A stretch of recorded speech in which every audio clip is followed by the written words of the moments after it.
আচ্ছা, দুজনে কি বলছিলে, বিয়ের ব্যাপারে কি সিরিয়াস কথা বলবে? এখন কি বলা যাবে? হ্যাঁ, সেটার জন্যই তো তোমাকে এখানে ডেকেছি। ঠিক আছে, বলো কিভাবে তোমার ফ্যামিলিকে রাজি করানো যায়, আর আমাকে মেনে নিবে তো? বাবা যদি জানতে পারে তোমার আমার রিলেশন আছে, কখনোই মেনে নেবে না। সেটা তো আমি আগে থেকেই শুনছি, এখন নতুন করে কি উপায় বের করা যায় সেটা বলো। আমি ভাবছি আমি পারিবারিকভাবে বিয়েটা করে ফেলবো। পারিবারিকভাবে বিয়ে করবে মানে? এতদিন তো তুমি আমার সাথে প্রেম করেছো, এটা সব শুধু শুধু করেছিলে? হ্যাঁ, এত আশা বসা সবকিছু কি তোমার মিথ্যা ছিল? না না, মিথ্যা হবে কেন? তুমি আমার সবটা তো শুনবে, তাই না? বলো। শোনো, বাবা যে ঘটকের কাছে আমার জন্য মেয়ে দেখার জন্য বলেছে, সেখানে কিছু টাকা দিলে কাজটা হয়ে যাবে। সেই ঘটকের কাছে তোমার কিছু ছবি দিয়ে দিব, তখন আমার বাবা মা পছন্দ করবে, আমিও পছন্দ করব। কিন্তু আমাকে পছন্দ না করে যদি অন্য কোনো মেয়েকে পছন্দ করে ফেলে? তোমাকেই পছন্দ করবে, কারণ সেখানে তো তোমার চেয়ে বেশি সুন্দরী কারো ছবি থাকবে না। তাহলে তো দেখছি তোমার আমার বিয়েটা খুব সহজেই হয়ে যাবে, তাই না? জি না ম্যাডাম, খুব সহজে হবে না, কারণ আমার বাবা স্পেশাল কিছু না পেলে সবকিছু শেষ করে দেয়। কি বলছো?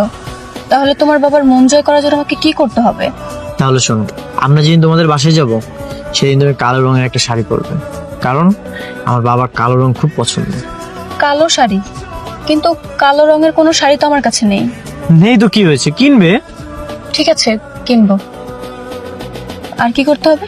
আরেকটা কাজ করতে হবে, তোমাদের বাসায় যেদিন আসবো সেদিন তো অনেক নাস্তার ব্যবস্থা করবে, তাই না? সবকিছুর ব্যবস্থা করো, কোনো সমস্যা নেই, কিন্তু সরিষার তেল দিয়ে ভালোভাবে মুড়িটা মাখাবে, সেটা আমার বাবা খুব পছন্দ করে। তুমি কি পাগল নাকি? পাত্রী দেখতে আসলে কি কেউ মুড়ি মাখানো দেয়? আরে বোকা, বাবা পছন্দের জিনিস পেলে খুব খুশি হয়ে যায়। আর শোনো, সাথে একটা বেলের শরবত রাখবে। ঠিক আছে। ঠিক আছে, তাহলে তুমি ঘটকের কাছে আমার ছবিটা দিয়ে দিও। হুম, ঠিক আছে, তাহলে তুমি সবকিছু প্রস্তুতি নিয়ে নাও, আজ রাতে আমি বাসায় বলবো। ঠিক আছে।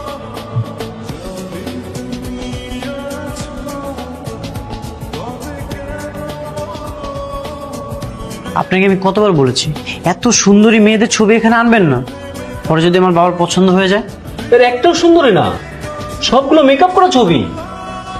শুনুন, এই ছবিগুলো আপনার পকেটে রাখেন, এগুলো বের করার দরকার নেই। আচ্ছা, এই যে এগুলো আমার বাবাকে দেখাবেন, ঠিক আছে? ঠিক আছে। আসো তো, আসো। ওই যে দেখো, ঘটক সাহেব সেই কখন থেকে বসে আছে। তুমি তোমার কাজ পরেও করতে পারবা, সারাদিন কাজ আর কাজ। বসো। শোনো, বেশিক্ষণ সময় লাগবে না, জাস্ট কয়েকটা ছবি দেখে একটা ছবি চুজ করে দিবা। তা ঘটক সাহেব, ভালো ভালো মেয়ে খুঁজে বের করেছেন তো? একদম। এইবার মেয়ে যদি পছন্দ না হয়, তাহলে আমি ঘটকালেই ছেড়ে দেবো, আর জীবনে কোনোদিন আপনাদের মুখ দেখাবো না। দেখুন। দেখি দেখি। অনেক। কি ব্যাপার? সত্যি। এই দেখো, এই মেয়েটা কিন্তু দেখতে সুন্দর আছে। দেখতে তো ভালোই লাগছে। তোমার পছন্দের কালো রঙের শাড়ি পরেছে, এই জন্য আরো ভালো লাগছে। এই লাবিব, দেখ তো এই মেয়েটাকে তোর কেমন লাগে, দেখ।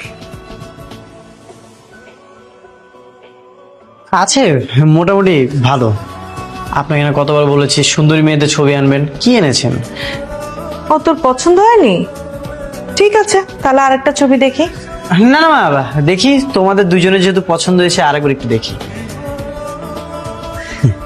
বাবার যেহেতু পছন্দ হয়েছে, তাহলে আমার কোনো আপত্তি নেই, আমার পছন্দ হয়েছে। নাও। ঘটক সাহেব, তাহলে আপনি এই মেয়ের ফ্যামিলির সাথে কথা বলেন, আর আমরা কবে যাব সেই দিন তারিখও ঠিক করে ফেলেন। হ্যাঁ হ্যাঁ হ্যাঁ, সেটাই সেটাই করেন। শুনুন ঘটক সাহেব, বাবার ছুটির দিনে হলে ভালো হয়, বাবা কিন্তু অফিস মিস দেয় না। আচ্ছা ঠিক আছে, আমি ব্যবস্থা করতেছি। এখন কি খাবেন বলেন। এমন কি সুন্দর বাড়ি তো না, যেন রাজপ্রাসাদ। মায়ের মা নাই, তারপরেও বাড়িটা দেখছেন কি সুন্দর সাজায় গোছায় রাখছে। আহা। খুব সুন্দর সাজানো গোছানো। ভাই সাহেব, আপনার মেয়েকে ডাকেন, একসাথে বসে সবাই মিলে গল্প করি। ঠিক আছে। ইরা, মা হলো, একটু তাড়াতাড়ি এসো।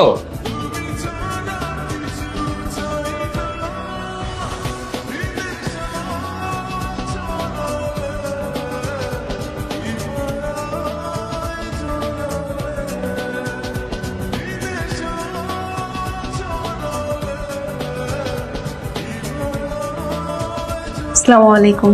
ওয়ালাইকুম সালাম। বসো মা।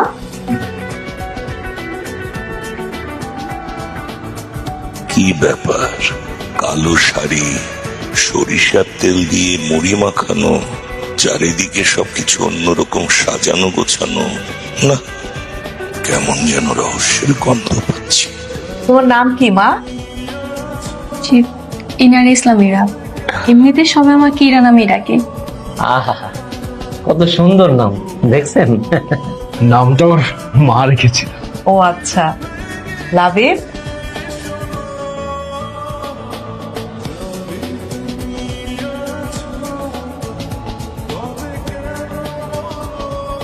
আমার সবকিছু তো বেশ সুন্দরভাবে ব্যবস্থা করেছো, ভালো, কিন্তু ব্যালের শরবত কোথায়?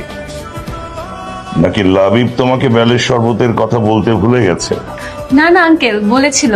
আসলে হয়েছে কি, বাবা যখন বাজারে গিয়েছিল তখন কোনো বেল খুঁজে পাইনি, এই জন্য বেলের শরবত করতে পারিনি, তাই না বাবা? ও আচ্ছা, তাই তো বলি সবকিছু আমার মতো একদম সাজানো গোছানো। তার মানে লাবিবের সঙ্গে তোমার আগে থেকে যোগাযোগ ছিল, সুতরাং তোমরা প্রেম করতে, তাই না? না না ভাই সাহেব, তেমন কিছু না। আসলে আপনি চুপ করেন। ঘটক সাহেব, সতীর সাহেব, আপনাকে এই মেয়ের ছবি কে দিয়েছে?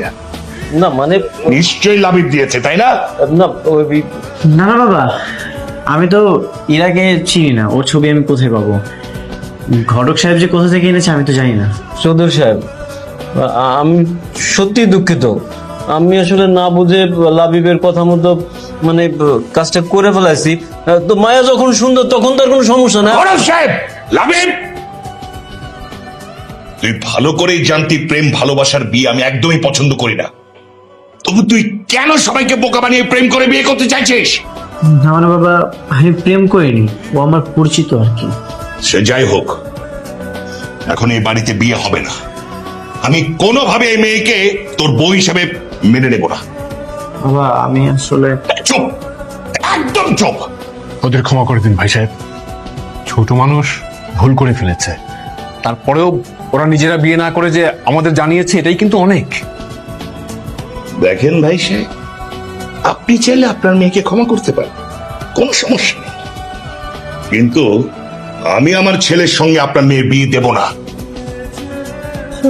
কোনো শোনাশুনি নেই, এখন চলো। এলাবি ভাই চল। বাবা আমি ইরাকে বিয়ে করতে চাই।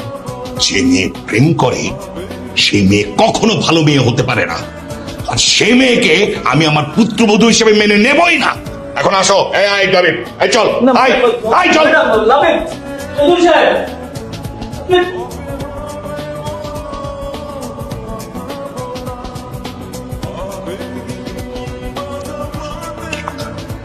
তোর জন্য আজ কত ছোট হলো।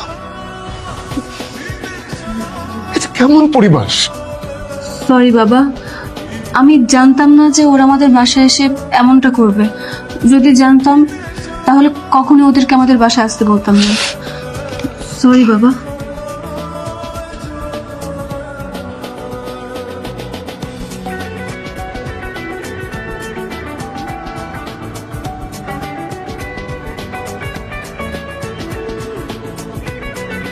তোমাকে আমি কতবার করে মানা করেছিলাম এসব কিছু বাবার সামনে বলবে না, তারপরও তুমি বলে দিলে। আমি কি বললাম? তোমার বাবা একের পর এক কতগুলো প্রশ্ন করেছে আর আমিও বোকার মতো মুখ ফুসকে বলে দিয়েছি। খুব ভালো করেছো, আমাকে অনেক উদ্ধার করেছো। তোমাকে বলেছিলাম না বাবা প্রেম ভালোবাসা এগুলো পছন্দ করে না, এখন বাবাকে রাজি করাবো কিভাবে? এখন শুধু তোমার বাসা না, আমার বাসাতেও প্রবলেম। বাবা খুব রাগ করে আছে। কেন?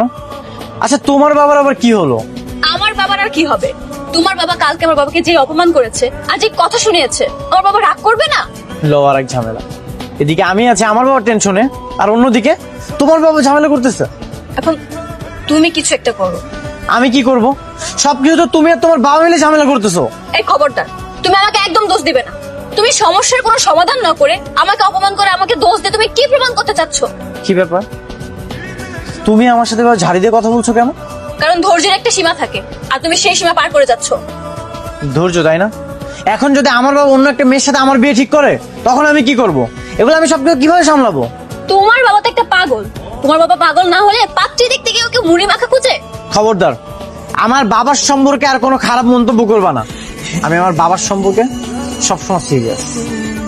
ও তোমার বাবা আর আমার বাবাকে যে এত অপমান করেছে, এত কথা শুনিয়েছে, সেই ক্ষেত্রে কিছু নয়।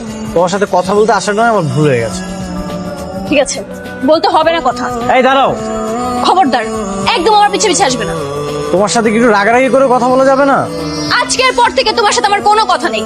আচ্ছা, আমি আমার ভাষায় কথা বলতেছি, তুমিও তোমার ভাষায় কথা বলো, দেখো কি করা যায়।